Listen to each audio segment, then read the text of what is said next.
নমস্কার, আপনারা দেখছেন তুহিনার হেলদি রান্না। আজ আমি কোনো রান্নার রেসিপি নিয়ে আসিনি। আজ আমি তৈরি করেছি জামরুল মাখা। জামরুল স্বাদে একটু জলসা, তাই আমি একে একটু মুখরোচক করে তৈরি করেছি। আমি এখানে বেশ কিছু জামরুল ভালো করে ধুয়ে রেখে দিয়েছি। এবারে সবার আগে আমি একটা ভাজা মশলা তৈরি করে নেব। এখানে আমি দিয়ে দিলাম 1 চামচ জিরে, 1 চামচ ধনে, 1 চামচ মৌরি আর দুটো শুকনো লঙ্কা। এবারে লো ফ্লেমে আমি এইগুলোকে শুকনো কড়ায় হালকা করে ভেজে নেব। তবে এইগুলো একেবারেই হালকা করে ভেজে নিতে হবে, কারণ এইগুলো যদি একটু কড়া করে ভাজা হয়ে যায় তাহলে কিন্তু এগুলো তেঁতো হয়ে যাবে। এখন আমি শুকনো লঙ্কাগুলো একটু দু আধখানা করে খুন্তি দিয়ে কেটে দিচ্ছি। এতে করে লঙ্কাগুলো বেশ ভালো করে ভাজা হবে। আবারও কিছুক্ষণ আমি নাড়াচাড়া করব, কারণ এখনও আমার সম্পূর্ণ এইগুলোকে ভাজা হয়নি। আর এই সময় আমি গ্যাসটা একদম কমিয়ে রেখেছি, না হলে কিন্তু এইগুলো পুড়ে যেতে পারে।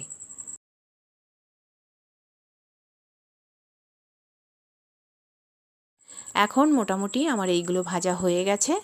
আমি একেবারেই হালকা করে ভেজে নিয়েছি। এবারে এইগুলো একটা বাটিতে আমি তুলে রাখবো। এইগুলোকে একটু ঠান্ডা হতে দেবো আর তারপর বেশ মিহি করে গুঁড়ো করে রাখবো।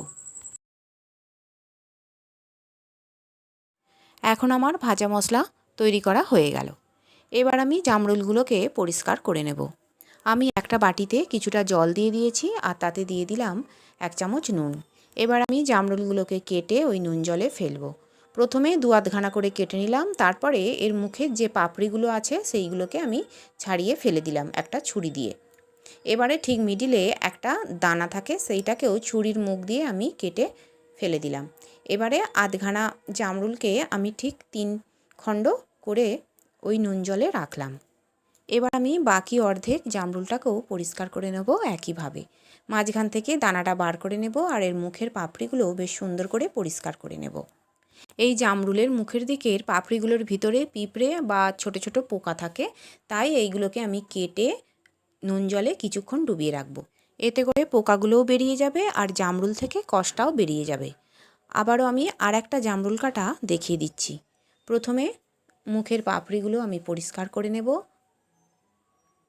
আর এরপর ছুরির মুখ দিয়ে এর মাঝখান থেকে দানাটা বার করে নেব। এই জামরুলের মুখে যে পাপড়িগুলো থাকে সেইখানটা কিন্তু একটু ছুরি দিয়ে বাদ দিয়ে দিতে হবে, কারণ ওর ভিতরেই অনেক পোকা থাকে। এবারে আমি জামরুলটা পরিষ্কার হয়ে গেছে। এবারে আমি একে 3 খণ্ড করে নিলাম। এবার বাকি অর্ধেক জামরুলকেও আমি একইভাবে পরিষ্কার করে 3 ভাগে ভাগ করে নিলাম। এইভাবে আমি সব কটা জামরুলকে পরিষ্কার করে টুকরো টুকরো করে কেটে নুন জলে দিয়ে দেব। আর এই কিছুক্ষণ নুন জলে ভিজিয়ে রেখে ভালো করে আমি ধুয়ে তুলে রাখব। এতে করে এর কষটাও উঠে যাবে, আবার এর মধ্যে ছোট ছোট পোকা বা নোংরা থাকলেও পরিষ্কার হয়ে যাবে। এবারে এইগুলো আমি একটা প্লেটের ওপরে ধুয়ে রাখলাম। এখন এই জামরুলগুলোকে আমি কিছু মশলা মেশাবো আর মুখরোচক করে তৈরি করব। সবার প্রথমে দিয়ে দিলাম 1 চামচ বিট নুন। বিট নুনটা দেওয়ার পর আমি এতে দিয়ে দেব লেবুর রস। আমি এখানে আধখানা লেবুর রস ব্যবহার করলাম।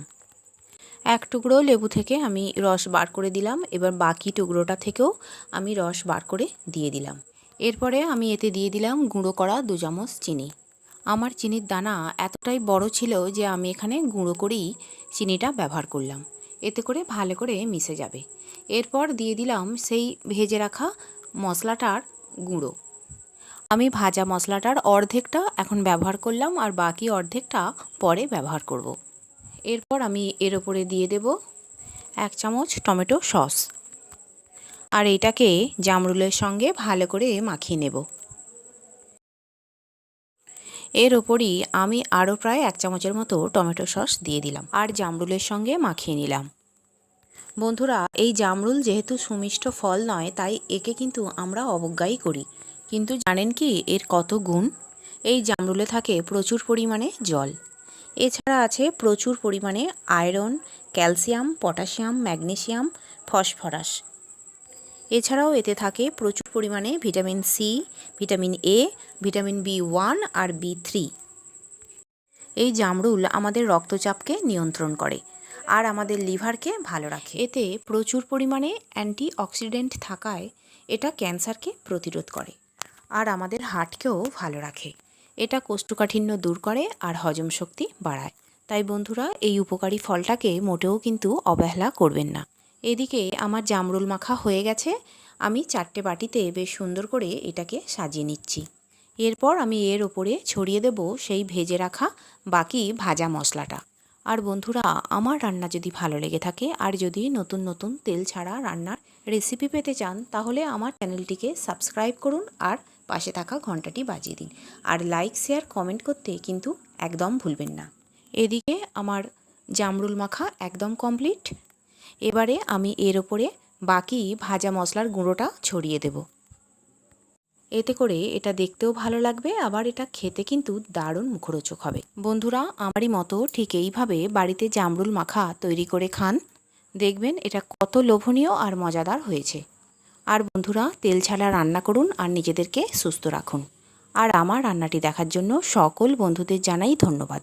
ভালো থাকবেন।